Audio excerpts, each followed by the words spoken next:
What's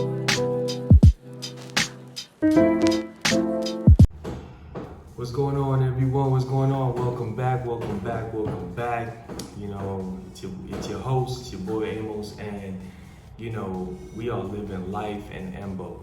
Welcome back to the channel. First and foremost, I want to thank everybody that has been subscribing to the channel.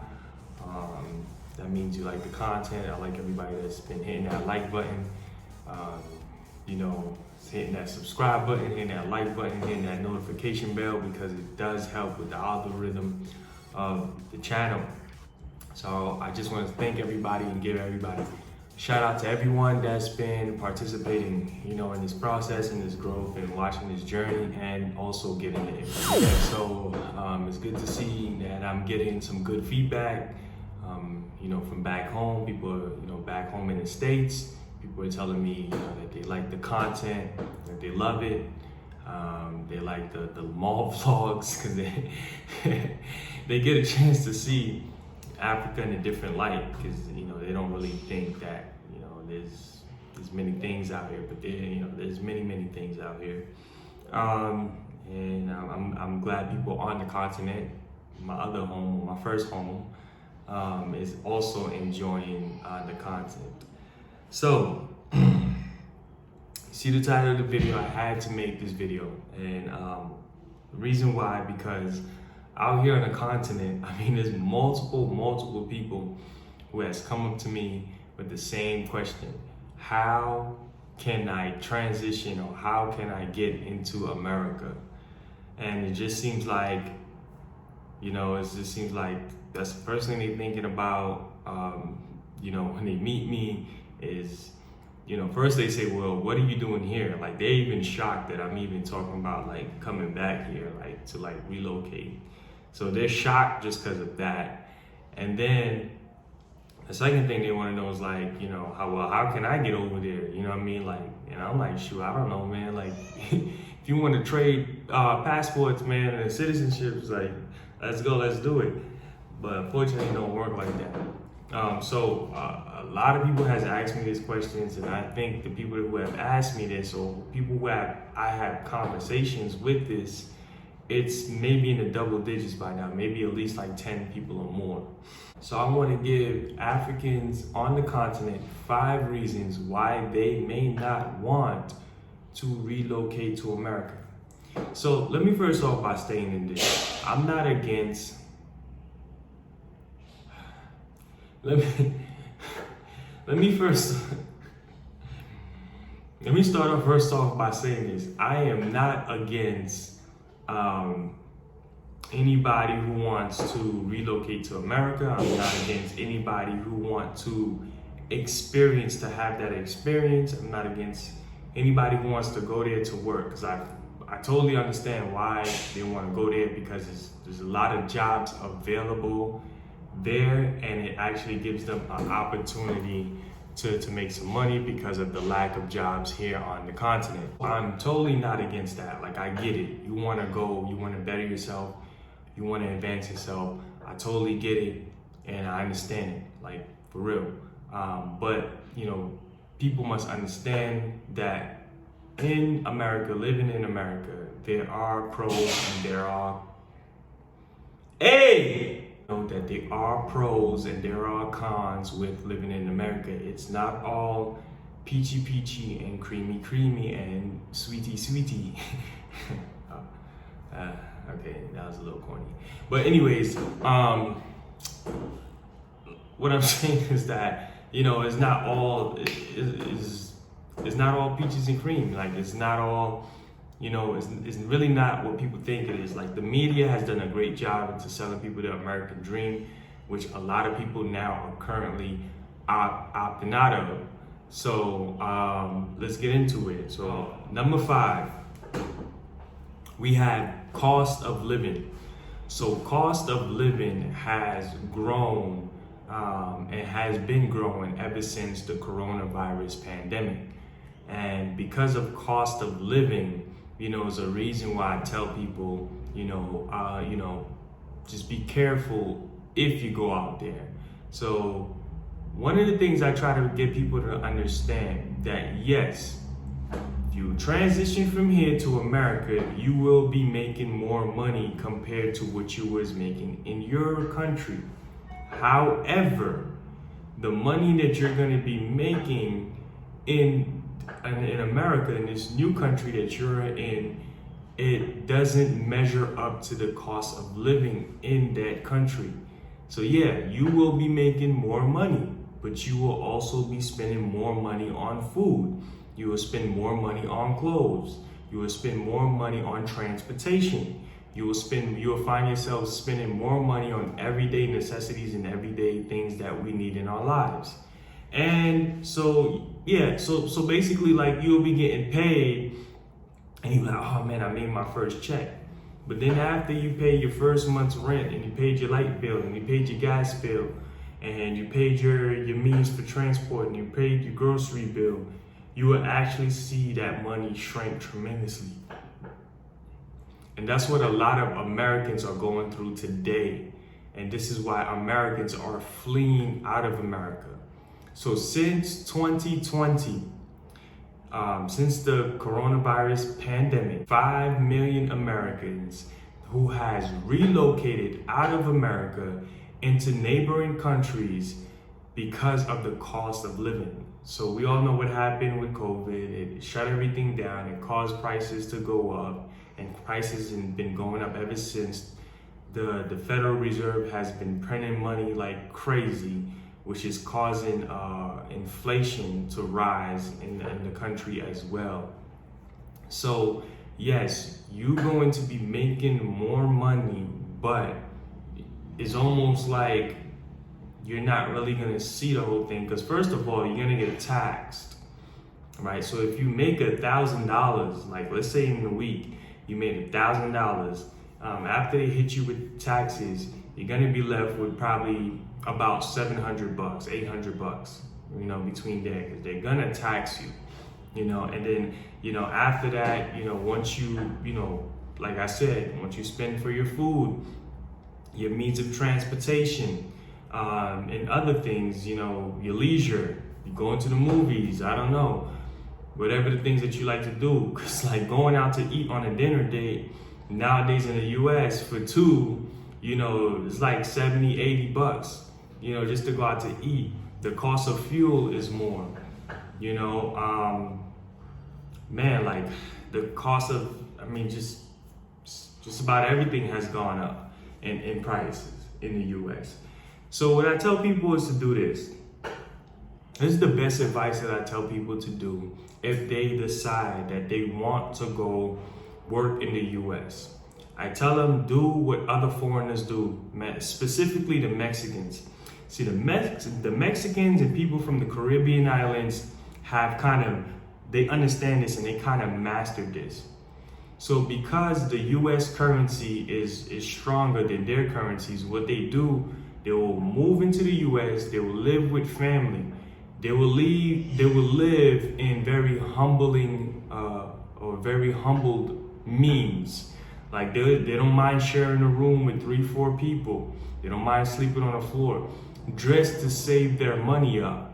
And what they do is they'll save their money up and they'll send it back home to their home country, and they'll build beautiful homes. Gorgeous houses. They'll build up their businesses. They'll buy cars, and they'll work in the US for like 10 years, 5 years, 10 years. They'll disappear forever and they will be living good.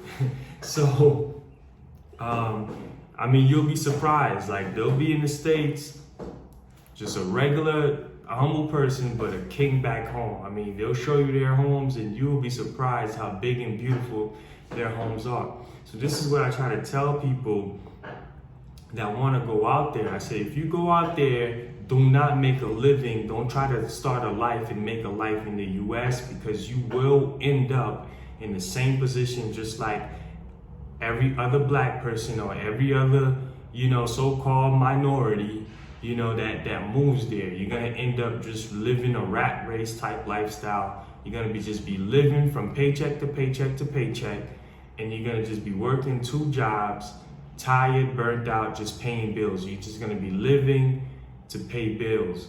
So I tell people, do not go there and start a life, but save your money and send it back home where your money is gonna go further and you can do greater things with your money working for you back home, and more things than you will be able to do in the US. So what would take you about 5-10 years to try to get done in the US, you could do it back home within 2-3 years.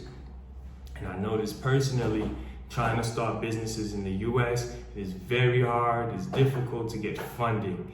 Everybody there is financing, everybody's in debt, hundreds of thousands of dollars of debt, student loan debt, car debt, home debt. I mean, it's just all types of debt that is straining the people right now, because that is what the society is ran off of. That's what the system is ran off of. It's just ran off of debt.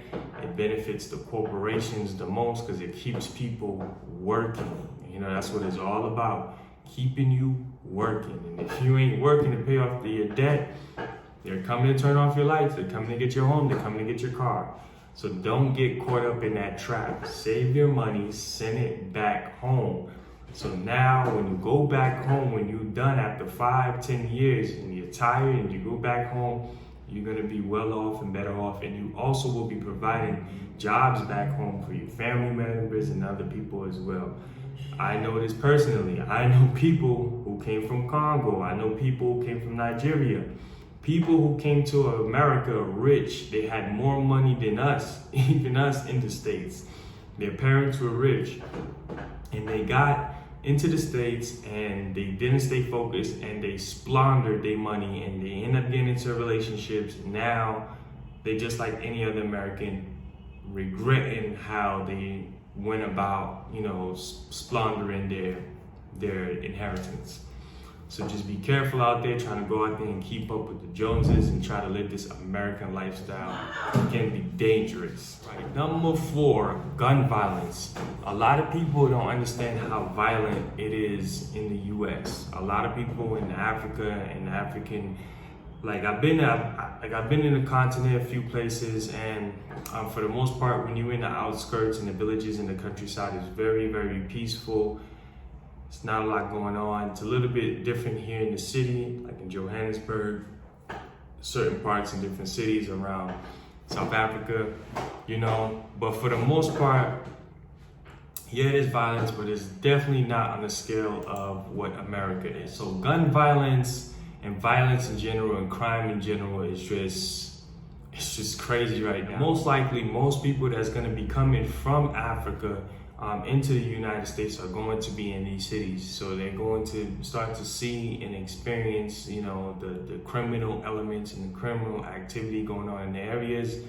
The violence, you start watching the news, you're gonna see constant mass shooting. In 2022 alone, there was over 607 mass shootings in America. I'm talking about mass shootings of like 3 or more people getting shot. I mean, you know, malls getting shot up, grocery stores getting shot up, you know, and some of these shootings are done by supremacists, like white supremacist people who are targeting minorities. Some of these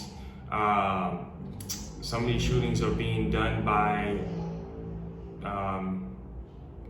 different hate groups, like white supremacists. Well, it's kind of being done by the same people thinking about it. So the white supremacists are going to shoot up a nightclub.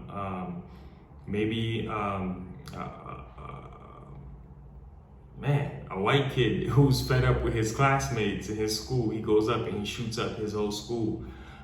So this mass shooting thing is actually being done a lot. Of course, there's also black people who's involved in mass shootings when it comes to gang activity.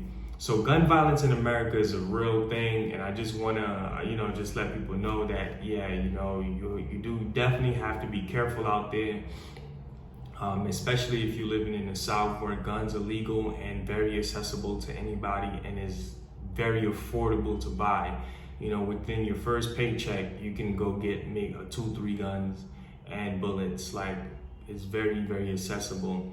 And the culture of the United States is based off of violence, and you don't realize that until you get there, until you see all the the elements of what's going on and how people like to handle things in the U.S. So you got to be careful out there. There's robberies. There's a lot of shootings. A lot of rappers, I'm pretty sure you heard, are getting killed all the time. So that's another reason why you may not want to go to the U.S. Number 3, quality of life. A lot of times when people think that they're moving to the U.S., they automatically think that their quality of life is going to improve. It can. However, most people will be moving into, you ain't gonna be moving to the east side. You're not gonna be moving on up. Like, you're not gonna be moving up to the north side.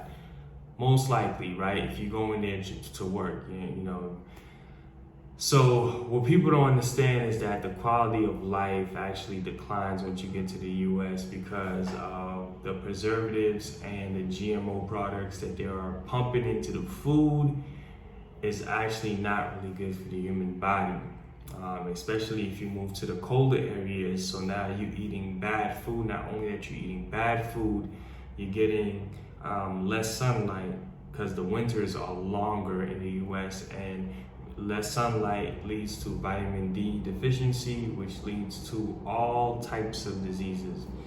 Well, a lot of Africans may or may not know that Black people, even though they say we make up 13% of the population, we actually are like number 1 in like almost every disease you could think of: heart disease, diabetes, cancer, artery disease, sickle cell. Like, we literally lead those categories more than in any other ethnic group in America, even though we're 13% of the population. And a lot of that has to do with what's being pumped into the food, what's being pumped into the water, things that are chemicals being, sprayed into the air. I mean, Flint, Michigan, recently, had a huge situation where thousands of people that's from Flint, Michigan, suffering from lead poisoning. Or is it lead poisoning? I don't know, some type of poisoning from the water. The water is, over there is not even drinkable in Michigan. You guys should definitely look up that story. People have to drink bottled water. It's bad for their skin. There's in America, there's certain places that the water is not good. And a lot of these places who's having who has the worst food, the worst healthcare system, lower quality of health, is actually the neighborhoods where it's predominantly Black people. All right, so you're not gonna have the same access to healthcare that you may have here. I don't know how good the healthcare is here yet. Maybe it's better over there, but most likely, you're just gonna get thrown in a bunch of medications. So the quality of life definitely is going to decline. I can't tell you guys how many times I ate food out there and I got sick. I can't tell you guys how many times I just got sick out of nowhere in general, just for being out there. So, you guys definitely got to watch out for that's something, people don't consider, is their quality of life. Like, when you go there, you are going to miss the fresh food. You are going to miss the fresh juice. So it's best that you cook. So that may be another reason why you may not want to go. Number 2, racial profiling. Racism in America is a big thing. Like, it's still a big thing. It has not gone away. It has not disappeared because there was a Black president. Don't believe that stuff. Don't believe the hype. Trust me, don't believe the hype.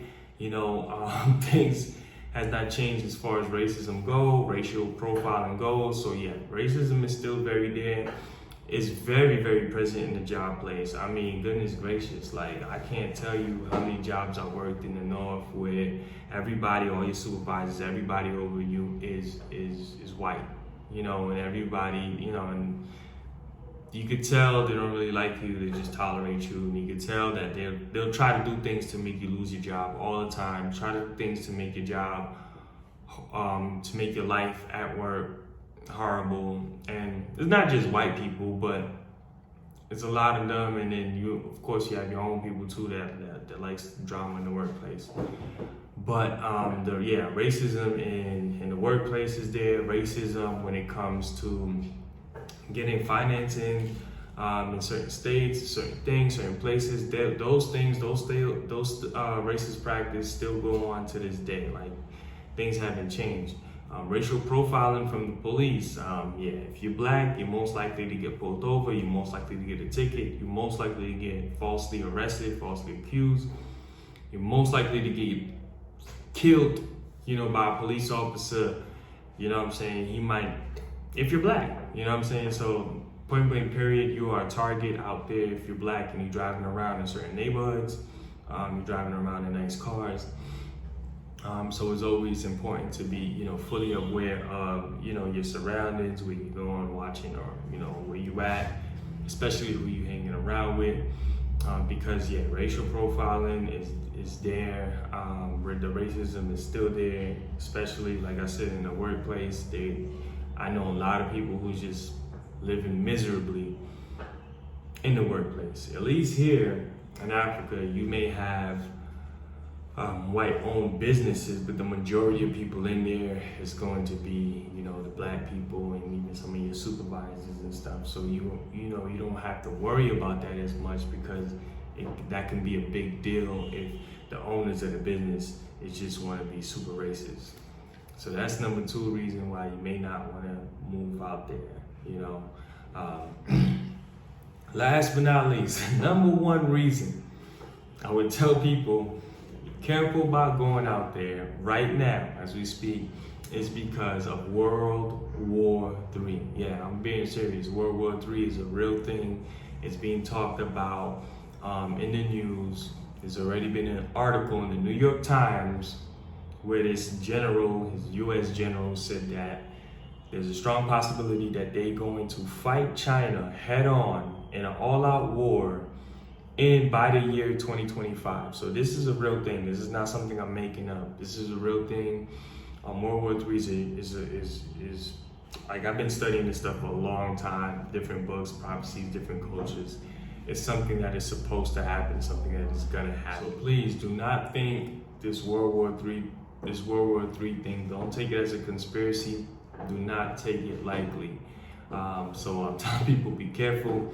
If you go out there, because if they decide to start fighting at any point, it can cause a lot of trouble. If you're trying to get back home, you don't want to be, you may not be able to fly. They might suspend flights because they're fighting in the skies in different areas of the world, because World War III just popped off. So if you don't know what World War III is about, it's basically the US and NATO versus Russia, China, Iran, North Korea.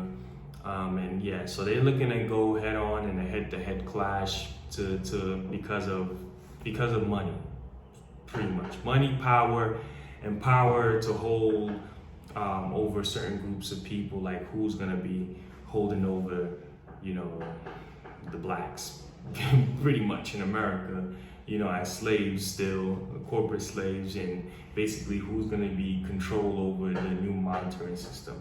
If you don't know by now, Brazil, Russia, India, China, South Africa, the BRICS, is starting their new currency, and they're going to de-dollarize the US dollar, the US currency. And so the US currency is going to lose value. See how World War III ties right into the cost of living? Because once more countries, like the countries I just mentioned, start using their own currencies more and more to transact in purchasing of oil, what's going to happen is they will start to dump US dollars from their treasury. So the US dollars will not be as valuable as it is right now. The US dollar will no longer be the world reserve currency. So because it's no longer the world reserve currency, it creates less of a demand. And while the US is printing more money, it's going to create more inflation. So lesser demand, more inflation means loss of power over time. So once you have loss of purchasing power within your money, it means that you're going to be spending more money for everyday goods. If you think inflation was bad, wait till countries start dumping US dollars, and then you're gonna really see how the value is going to shrink. I mean, if people are paying $5, so $6 for gas now, I mean, they're going to be paying $8, $9 a gallon, and that's a lot of money, you know what I mean? So World War III is a real thing, and this is what I'm telling people, you know, if you're gonna go out there, do your thing, make your money, and do it wisely. I'm not opposed to you going out there. But me, after all the things I know, after everything I know, trust me, I wouldn't want to be out there. But to you all who wants to go, just be on the lookout, because you know things could shift and things could happen any moment, and you may need a plan B to get on your way out. And I'm being very, very serious about this stuff. I have family members who went on Amazon and purchased survival kits. Like, I got family members that got survival kits, like for survival backpacks. I got one of my boys in New York, he got one. He got a survival kit, survival backpack, and he even got himself a radiation suit. So he bought one of those radiation suits. So he's ready, just in case there is a nuclear war, because it was broadcasted in New York about nuclear preparation, just in case there's a nuclear war, what you need to do. Like, this was like on the news in New York, like, if we get hit by a nuke, this is what you need to do. So I don't want people to start thinking this thing is far-fetched, or people out in the States are not taking it seriously. So if you do go out there, you may want to get yourself a survival kit, you know what I mean? Just in case if things go down, you may want to have plans for you to get out, you know what I mean? So with that being said, I hope you guys like this video. These are 5 reasons why Africans may not want to move or relocate to America.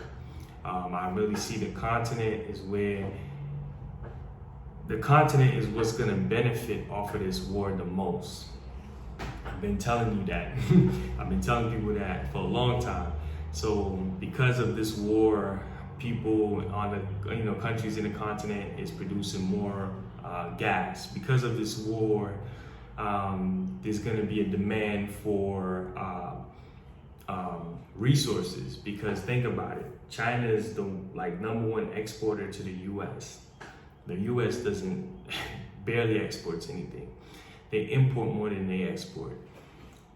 So once they, dealings start to collapse, the U.S. will start to look for alternatives, and who else they're going to look to is Africa. This is why China, Russia, and China, Russia, and the U.S. are actually all over Africa trying to create deals, because they know when everything collapses and the dust settles, they're going to need Africa the most. So if we can get the governments to position themselves wisely in the negotiation table, it can benefit a lot of people here in the continent. But Africa is the now and the future. With that being said, this is Life in Embo, and I'm living life in Embo. It's your boy Amos, your host. Thank you. Don't forget, hit the notification bell, like, and subscribe. Peace.